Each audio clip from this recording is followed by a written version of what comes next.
chin served on a platter for that right hand right there. And look at Jake Paul's face. Broke his jaw, he's fine. We met with Netflix afterwards. He took a shower, he drove himself to the hospital. A broken jaw is very common in sports, particularly in boxing or MMA, and I think the recovery time from the doctors and surgeons we've already talked to is 4 to 6 weeks. The true extent of the damage surfaced just hours later, and the visuals were nothing short of graphic. A double fracture, not a hairline crack or a minor break, but a complete structural failure of the jawbone. This sport has helped me so much in my life. I think my jaw is broken, by the way, so yeah. Let's go! It's definitely broke. I'm a little fucked up, but will you take care of me forever and ever? There is a specific frequency of silence that only manifests at the absolute summit of the heavyweight ladder, a sensory vacuum that is distinct from the quiet of an empty room or the hush of a library.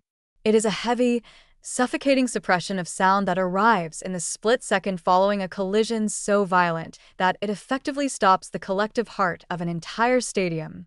It is the sound of thousands of people inhaling in shock simultaneously, a pause in the universe where the outcome of a conflict shifts from a sporting contest to a medical emergency. Win tonight in Miami. How are you feeling right now? Calm, chilled, good to get the win, but there's a lot I could have done better. So, yeah, mixed emotion. Like what? Could have done a lot better, cut the ring off, maybe done what I done in the sixth, in the third, in the second, even in the first. But a win's a win, and that's why we're here talking now. You talked about having the weight of the boxing world on your shoulders, and like the purists, right? Yeah. And how do you deal with that type of pressure when the media is so fickle? 1 minute they love you, 1 minute they hate you. Do you feel that even though you won tonight, they're still not going to be pleased? So with the media, how I operate the media is you got negative and you got positive. So I do honestly focus on the positive. I don't really focus on the negative. And secondly, I just understand that while I'm in the hot seat, so let's say there's a seat, and right now I'm elevated to that hot seat, I gotta take all the shit that comes with being in that hot seat, and then once I move on from that hot seat, no one's gonna care about me anyway. I just gotta. That's not true. It's true, it's how it goes. It's how it goes, so I know how it works. I understand the cycle. I'm currently in that motion. I'm dealing with some shit at the minute, but it won't last forever.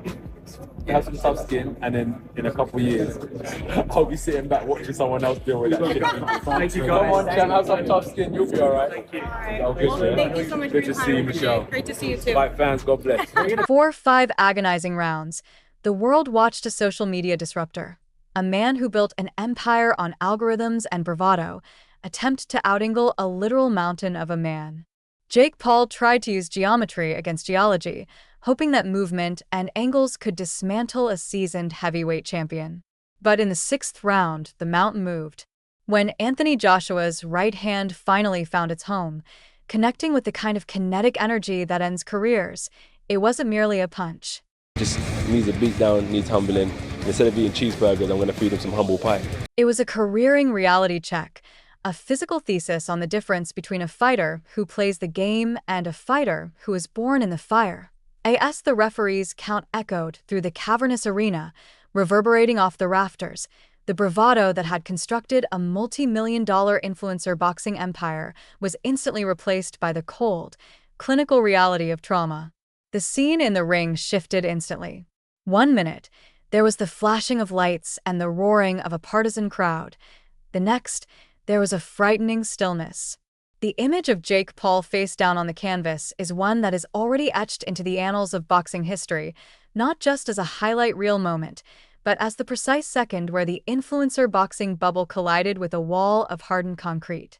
But what happened in the chaotic minutes that followed the knockout is what has the entire combat sports community reeling in contemplation. While the crowd roared for Joshua, celebrating the return of their king, a drastically different and darker story was unfolding in Paul's corner. There was no celebration of a moral victory, no pat on the back for a good effort against a superior foe. Instead, there were trainers checking vitals with visibly shaking hands and a medical team that looked genuinely concerned for the structural integrity of a human face. The transition from a global streaming spectacle to a life-or-death situation happened in a heartbeat. Joshua stood in the center of the ring, a cold, towering reminder that while boxing is a business for some, meant for clicks and views, it remains a blood sport for those who truly inhabit it. The immediate aftermath. The contrast in demeanor was jarring. Joshua, usually known for his polished, almost corporate media training, dropped the veil. He admitted that while he holds a baseline respect for anyone who steps through the ropes, his natural instinct, the thing that separates champions from contenders, is to end the fight as violently as possible. He didn't just want to win a match on points, he wanted to dismantle a person.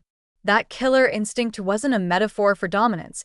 It was a physical reality that sent his opponent straight to a hospital bed before the post-fight press conference microphones were even turned on. The energy in the locker room shifted rapidly from shock to genuine fear as rumors began to circulate with the speed of a wildfire. Talk of a career-ending injury, a total collapse of the jaw, and an emergency transport to the nearest trauma center began to filter out to the press row. The true extent of the damage surfaced just hours later, and the visuals were nothing short of graphic, turning the stomachs of even hardened fight fans. It wasn't a hairline crack or a minor fracture that could be iced down. It was a complete structural failure of the jawbone, a double fracture that severed the continuity of the mandible. When the X-ray hit social media, the internet went into a frenzy, not of mockery, but of horror.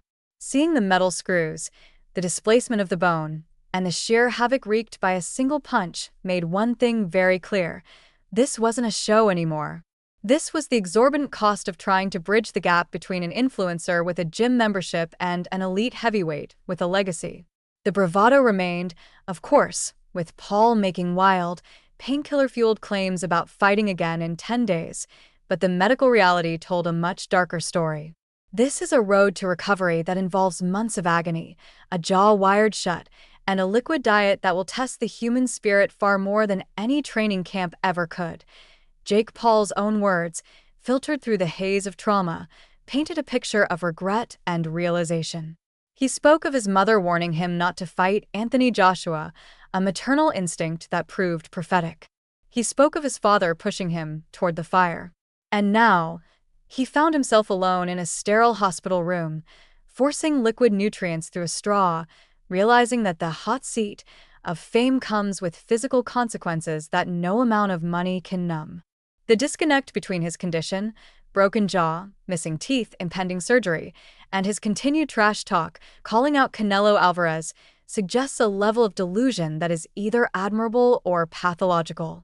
To call out the pound-for-pound king while sitting in a hospital bed with a shattered face is a testament to the alter ego he has created, a character that refuses to break even when the human body housing it has shattered. Meanwhile, Anthony Joshua's post-fight analysis offered a fascinating glimpse into the mind of a predator who has made peace with his nature.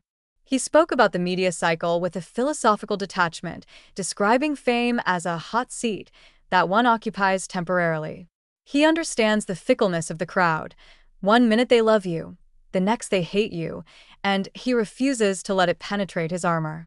He acknowledged that he is currently in the motion of the cycle, dealing with the pressure and the expectations, but he views it all as transient. His focus was entirely on the job. He didn't view Jake Paul as a rival. He viewed him as a task to be completed, a hurdle to be cleared on the way back to the throne. His critique of his own performance, stating he could have cut the ring off better, shows a perfectionist mindset that is never satisfied, even after a highlight reel knockout. The narrative emerging from the Paul camp, led by his brother Logan, was predictably defensive. Logan stepped into the role of the protective older brother, labeling Jake a warrior and claiming his spirit couldn't be broken. But in the cold, unforgiving light of the boxing world, spirit doesn't win fights. Skill, durability, and ring IQ do. The influencer boxing bubble, which many thought was invincible due to its ability to generate revenue, finally met a wall it couldn't talk its way through. Critics and purists are pointing out that this was always the inevitable conclusion of matching a promotional genius against a seasoned, world-class knockout artist.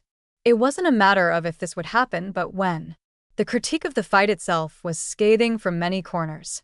Observers noted that Jake didn't really fight in the traditional sense. He survived. He spent 5 rounds running, using the expansive size of the ring to stay away from the engagement, belating his body so severely that he couldn't throw a meaningful punch, and initiating clinches whenever the distance closed. It was a track meet breaking out in the middle of a boxing match.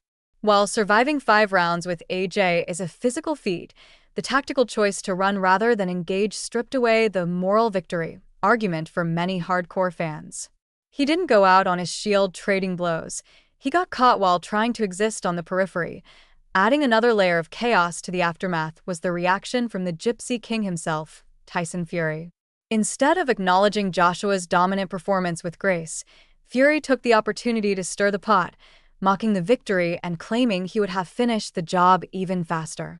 Calling Jake a bum and dismissing the fight as a mismatch, Fury played the role of the antagonist perfectly, accelerating the timeline for a potential Joshua versus Fury showdown.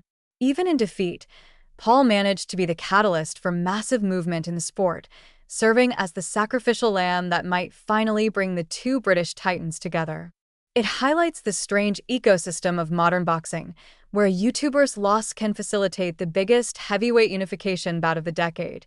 The business of pain is a lucrative one, and controversy equals commerce has always been the motto of the fight game. Despite the medical trauma and the very real possibility that Paul's chin will never be the same, once a jaw is shattered, the structural integrity is often compromised forever. The talks of a rematch or the next big event started before the blood was even cleaned off the canvas. There is a morbid curiosity in the public, a desire to see how a person responds to this kind of snuffing of their career momentum. Will Jake return as a humbler version of himself, chastened by the power of a true heavyweight? Or will the delusion of grandeur take over once the painkillers wear off, leading him into even more dangerous waters? The machine wants a comeback story, but the human body might have other plans.